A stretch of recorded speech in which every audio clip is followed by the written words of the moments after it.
तर मी आहे ना, म्हणजे शक्यतो असे जे सोशल मीडियाशी निगडीत असतील किंवा राजकारण असेल त्याविषयी जास्त काही व्हिडिओ बनवण्याचा प्रयत्न करत नाही. मला ते आवडत पण नाही. पण आज आहे ना, आता ही मालेगाव येथील जी घटना आहे ती वाऱ्यासारखी पसरत आहे. तुम्हा सर्वांना सांगण्याचं काही म्हणजे गरजच नाही आहे. तर कालपासून आहे ना जीवाला असं एक कुठंतरी म्हणजे असं कसं मस्त एखादं बोलल्यानंतर कसं काळजाला जे आहे ते आपल्याला असं धस्स होतं तसं झालेलं आहे. सकाळी सकाळी जे आहे ते आपले कामं आटपल्यानंतर जेव्हा मी म्हणजे जे यूट्यूब आहे ते खोललं किंवा टेटस आहे ते बघितले, तर असं जीवाला म्हणजे असं वाटत होतं की असं असं पण करू शकतं लोक. असं कसं काय होऊ शकतं.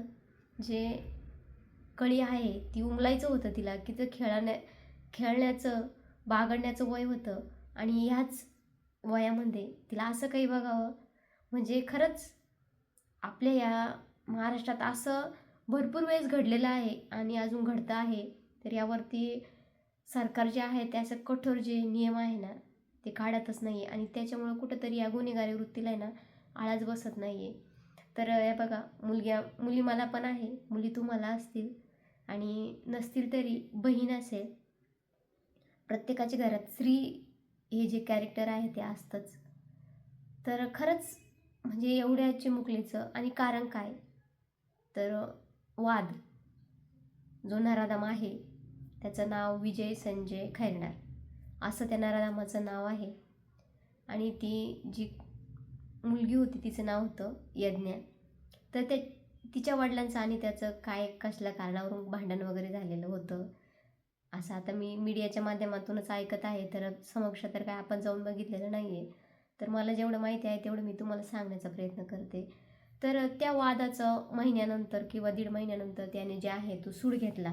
तर सूड घ्यायचा होता तर तू त्यांना ते तिच्या वडिलांची काय असेल ते तुमचा आपापसात वाद होता तो तुम्ही पोलीस स्टेशनला जाऊन मिटवू शकले असते. पण त्या निरागस लेकराचा जीव घेऊन काय मिळालं आणि इतकं क्रूरपणे तिला मारण्यात आलं. तर बापरे, खरंच म्हणजे मुलगी ही सुरक्षित नाही आहे.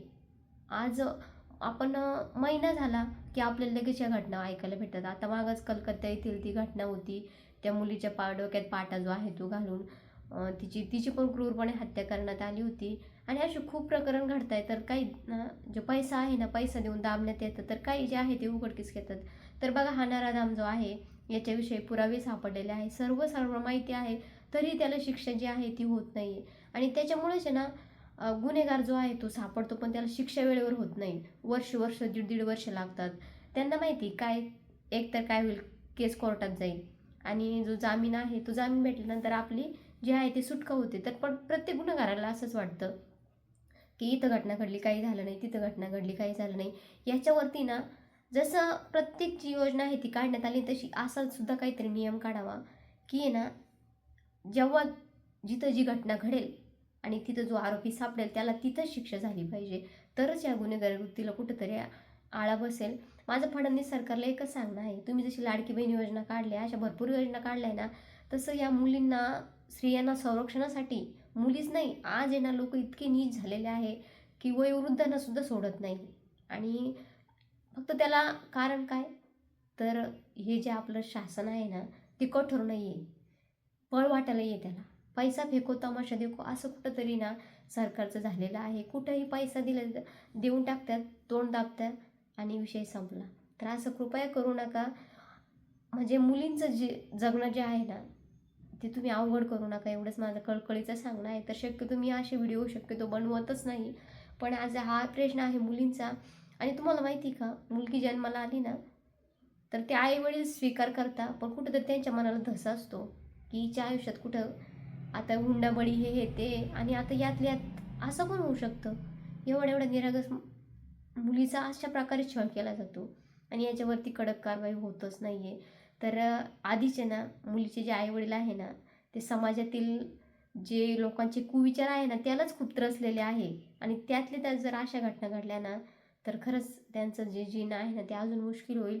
तर अशा मेणबत्त्या घेऊन स्टेटस ठेवून किंवा म्हणजे जे काय आहे ते करून काहीच होणार नाही. फक्त शासनाला माझी एवढीच विनंती आहे की तुम्ही कठोरात कठोर जे आहे तो म्हणजे शासनाचा नियम काढा की असे काही जे कृत्य करतील ना त्याला सजा ही लगेच झाली पाहिजे. आणि नाहीतर माझं तर एकच सांगणं आहे, ज्या नरनामाने असं केलं ना, त्या जी पीडित आहे ना, त्या पीडितेच्या नातेवाईकांनाच तो जो आहे तो म्हणजे निर्णय द्यावा, की त्यांच्याच हातून याची जी आहे ती हत्या झाली पाहिजे किंवा फाशीची शिक्षा दिली पाहिजे. भर चौकात त्याला आहे ना उघडा नागडा जो आहे तो जाळला पाहिजे, अशी माझी कळकळीची सरकारला विनंती आहे.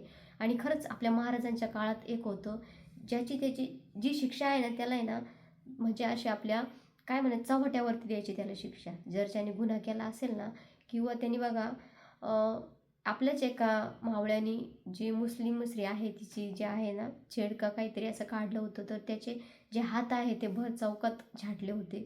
तर असेच काहीतरी कायदा सरकारने काढावा आणि जो आपली स्त्री जाती आहे तिला न्याय द्यावा, तर अशी घटना घडणार नाही अशी खरंच कळकळीची विनंती आहे. तरच कुठेतरी आपला महिला वर्ग सुरक्षित राहील. जय जिजाऊ जय शिवराय.